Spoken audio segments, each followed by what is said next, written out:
Yes, good morning. We'll continue with the chapter which we were doing, that is manufacturing Manufacturing industries. industries. Good. So today we are going to see the classification of industries. Okay, so we are going to start today with classification of industries, and now let's continue. So you've already studied in your previous classes certain types of industries, on what basis they are classified.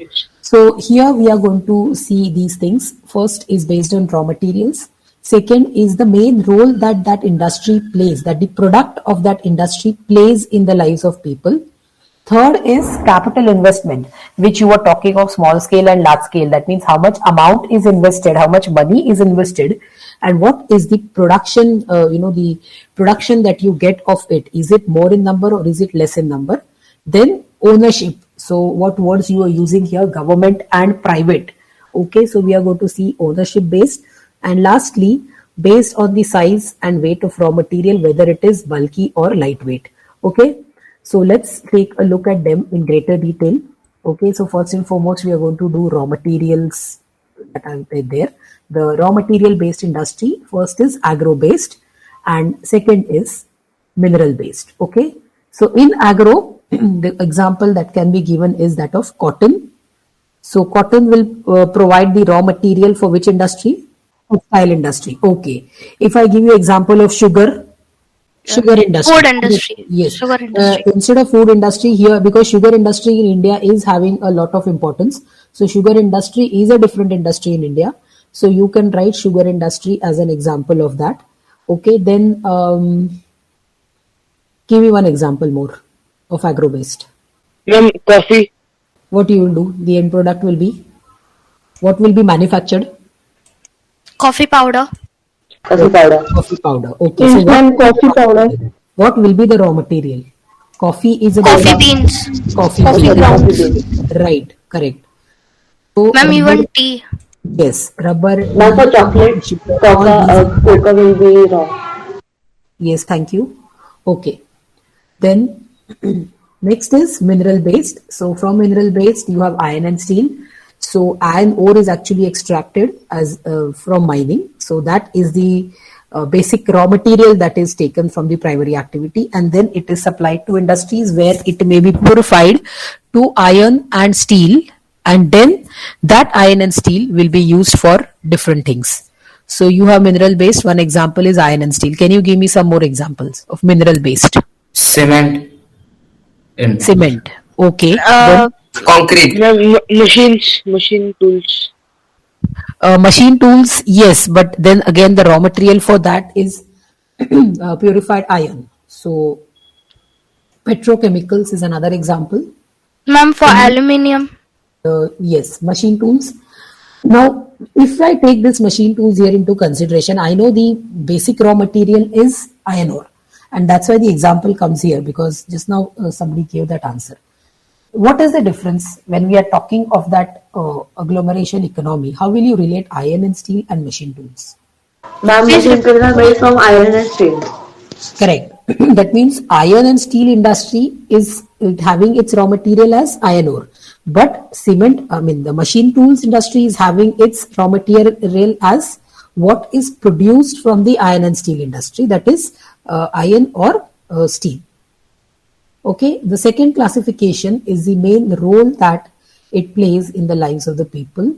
Here again, there are two broader classifications. One is it a basic industry or is it a consumer industry? So basic industry is what example I was giving you just now, like iron and steel. It is a basic industry because most of the things that are made, that we use, are having their raw material as iron and steel. Correct. So this is basic. So manufactured goods sold as raw materials to other industries. So if iron and steel industry is selling its raw material of purified iron and steel to maybe a automobile industry, then that is the that iron now is the raw material for automobile industry. Am I right? So it is playing Yes. a key role, a basic role in the lives of people who are going to work there. So for one set of industry, the raw material is iron ore. For the next set of industry, the raw material is purified iron. Purified. Okay. And then consumer is that goods which are directly produced and can be brought to use.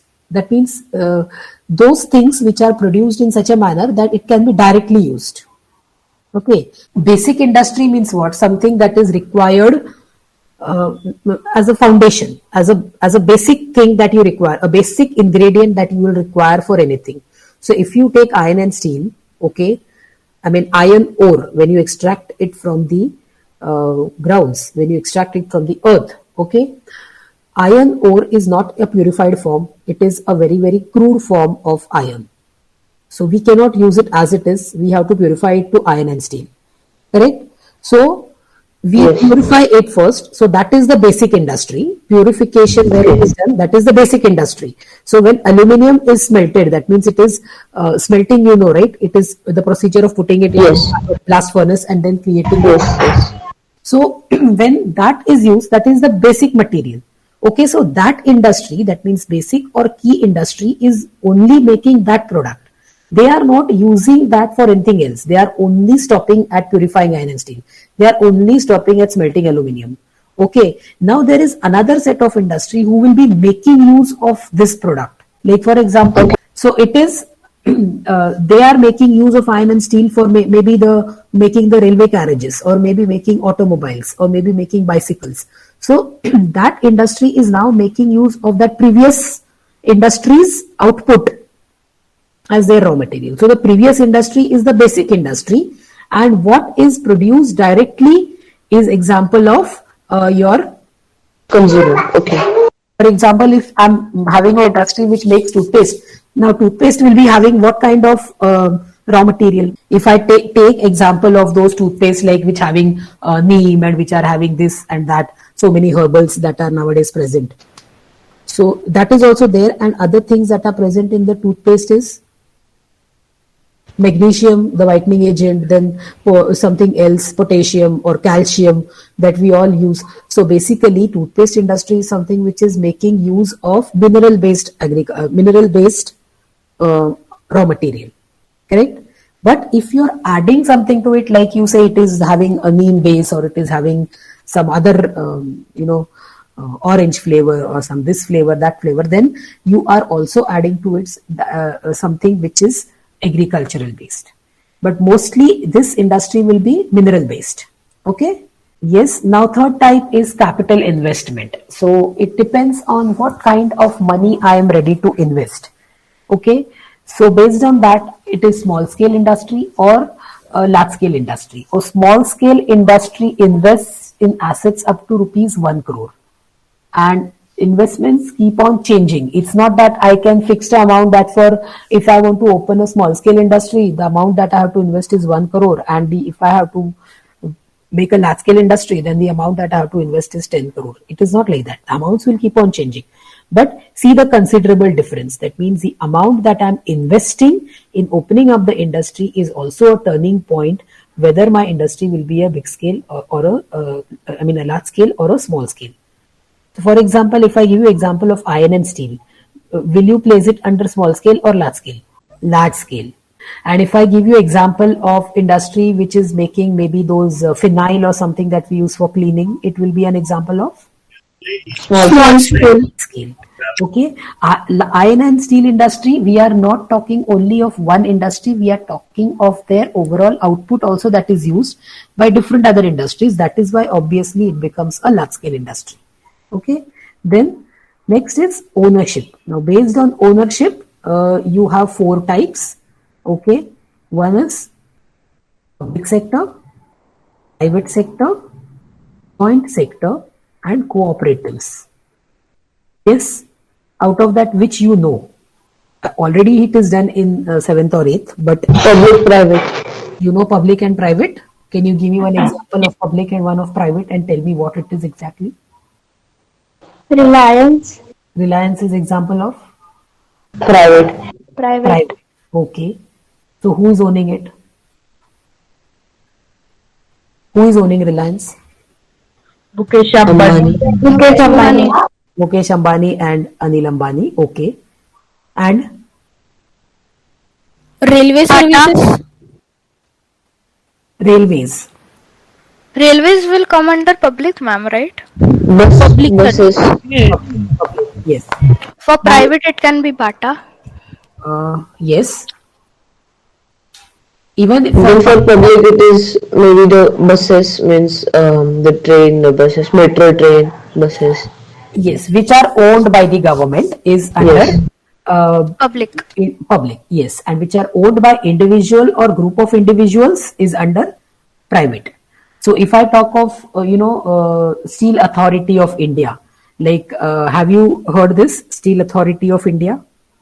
Yes. SARL, okay, or it is Yes. HEL.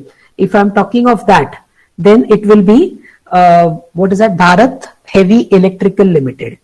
So if I'm giving example Bharat Heavy Electrical Limited, or I'm giving example of SAIL, that is Steel Authority of India.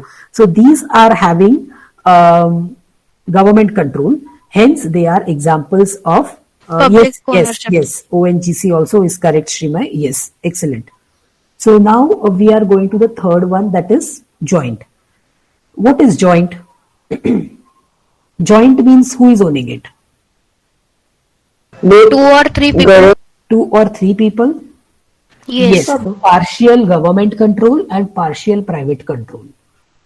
So if you see, long time back, our national airlines, which was Air India, when Air India was our national, I mean, still is, but now it is no longer under public sector.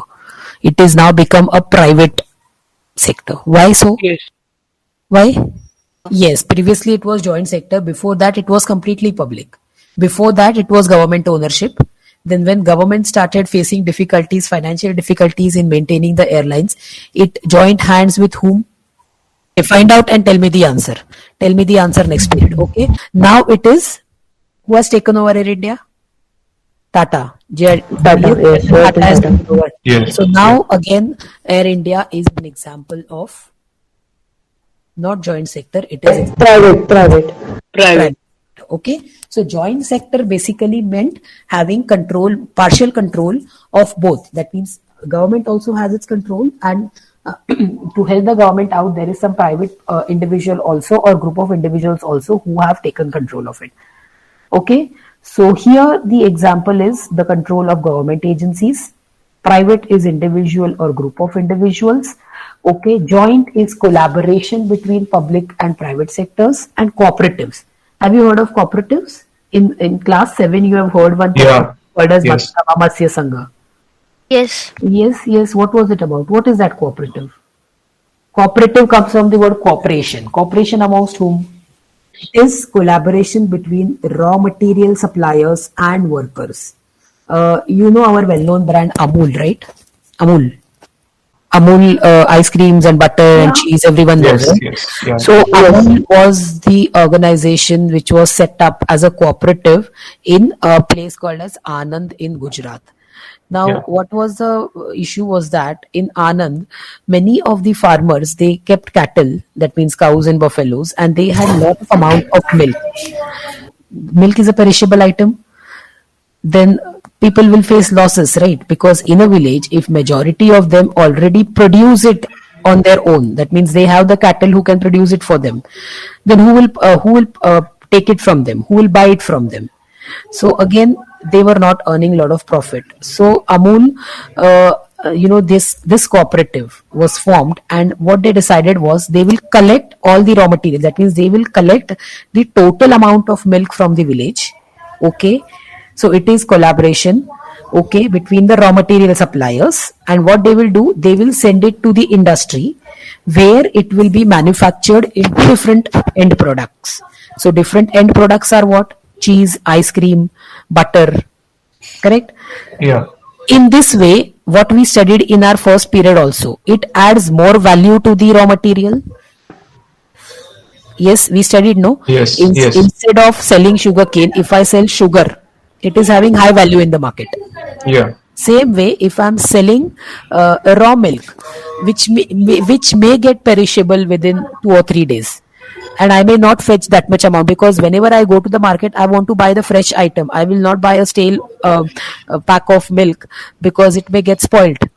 Okay, but this butter, ice cream, and all these products are having a larger shelf life. They can be Yeah. sold in the markets for months and years also. The next is raw material based. So raw materials can be again heavy and light. Same way, finished goods can also be heavy and light. So raw material example of lightweight is cotton, and heavy is iron and steel. Again, not iron ore, the purified iron and steel. Then lightweight is electrical goods, and heavyweight is brassware. Okay. So then we have agro-based industry. This is the most self-reliant industry in our country. It occupies a unique position in the country's economy since it is the only self-reliant industry. What that basically means is that from producing cotton, that is its raw material, to textiles, that is the finished products, everything is done within the country. This agro-based industry, especially the textile industry, if you talk of, has a history deep rooted in Indian history since ancient times. Okay, and especially during nationalism movement in India, this started when Mahatma Gandhi actually started he started encouraging people to produce handmade cloth, that is on the charkha. That is why it is referred to as a self-reliant industry. Now, in modern days, what this self-reliant means is that we do all the in-between processes. That is, when the cotton is harvested from the field, when the cotton is removed from the cotton plant, from that time to the last product that is made, that is a cloth, maybe meters of cloth, till the last product that is made, in between there are number of processes, right? There is ginning, there is dyeing, correct? So these all processes are done within our country only. So this is a self-reliant industry. We don't depend on others. An agro-based industry that provides employment to workers in this sector. So since many, almost 49% of our population is engrossed in agriculture, the agriculture is their basic activity. So basically this kind of industry is providing means of livelihood to farmers also. Okay, and also to those people who are doing those specific works like weaving or doing embroidery or anything that's related with agricultural, this textile industry, people don't go unemployed. So this is the most self-reliant industry. Additionally, they support each other and other industries like chemicals and dyes, packaging, etc. How they will support this industry? How agriculture-based textile industry will support chemical and dyes? Because chemical and dyes is actually depending on what? Mineral-based, right? Then why is it said that textile industry supports chemicals and dyes? I said if you take chemical and dyes industry, it is taking its raw material from mineral-based, correct? But here the sentence says that they support, that is, textile industry supports chemicals and dyes industry. How? How textile industry will support? It is used in coloring the textiles. Okay, chemicals may be used to bleach the textile. Dyes may be used to color the textile. Okay, packaging. Many packaging industries are nowadays making use of cloth for doing that because plastic is harmful for environment. So ultimately these industries, they support each other. So what answer you wrote yesterday, this also can be an part of it. Okay, then weaving, decentralized to provide employment opportunities in towns and villages. So what is decentralized? That means they give weaving work to different people. It is not hard and fast rule that they have to give only to one set of people. Decentralized, it is scattered around. It is given to different people. So it provides employment opportunities to people in towns and villages. Then khadi production provides employment in the form of cottage industry. So you know that khadi products which are available today also in Indian markets, other than the khadi cloth, they also have certain other products that are being sold. Do you know which are they? Have you visited any khadi shop?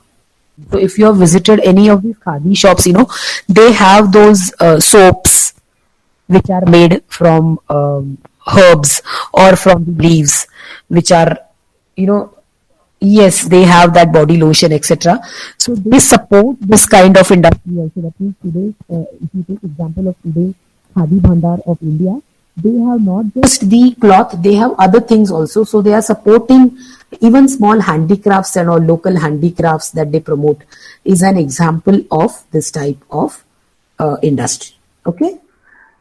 India exports a large quantity of cotton yarn. This fine quality meets global standards and is in great demand.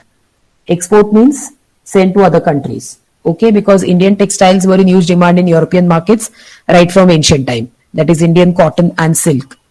However, our local machinery cannot process this yarn very well, which creates a huge drawback. But unfortunately, though we say that we are self-reliant, we still have to do much in this field. Our machinery that's available to us doesn't help in processing the yarn very well and too fast. So this creates a little bit of drawback. So while yarn is exported, there is a need to import fabric. Why so? This you have said it in non-cooperation also. In the beginning, what happened? People started using handmade cloth, correct? But in due course of time, it lost its importance. People again went back to British cloths. Why was it? Yes, because it was cheaper. So because our machinery is not that well, we at times don't produce a good quality of that, or rather producing that may also take time. So it becomes a bit costly affair, whereas what we get from outside is at a cheaper price. So when we import the fabric, it is, though we import it, it is still cheaper. Okay. So we face frequent power cuts and lack of up-to-date machinery. Power cuts is another reason why our industry doesn't thrive much, because yesterday we had seen that in sphere of economic development, India still has to do a lot of development in industrial field. So in addition, there is low work and quality output from available labor, and also synthetic fibers are in huge competition with the cotton yarn. Okay. Next example is sugar industry. So this is a heavy industry in terms of its raw material because it depends on sugarcane. However, due to crop pattern, this is also a seasonal industry because it is only during certain season that it will work. Okay, now why this works best as a cooperative? Because it faces many challenges based on its bulky raw materials and transportation delays. So if you work together, you may avoid the perishing of that product and it may reach the industries sooner. So these industries work better as a cooperative. Okay, so Maharashtra is the most well-known place for production of sugarcane because of sucrose content in the sugarcane and the cool climate that's present in the crop. Okay, now map work we will be doing when we are doing map practice. Okay, so you have to mark these 4 places on the map of India. So I will take the map practice when we do the map practice session. Okay, keep in mind. All right, so I think time is up. I'll stop for the day. If you like our videos, do share them and subscribe to our channel. If you want awesome quizzes, write to us. Keep watching and keep learning with Walnut.